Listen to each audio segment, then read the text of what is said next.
Assalamu alaikum. In this video, how to reset bounding box in Photoshop. Apply a for anything.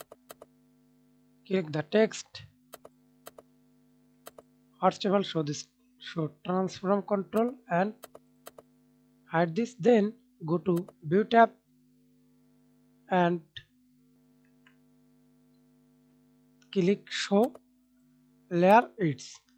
Now we can see this set bounding box for anything, any object.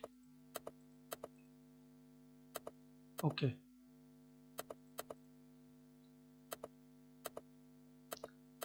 Double.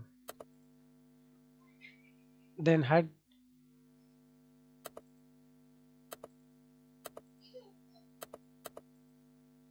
Okay, thanks for watching video. Please subscribe to my channel, like, comment, share.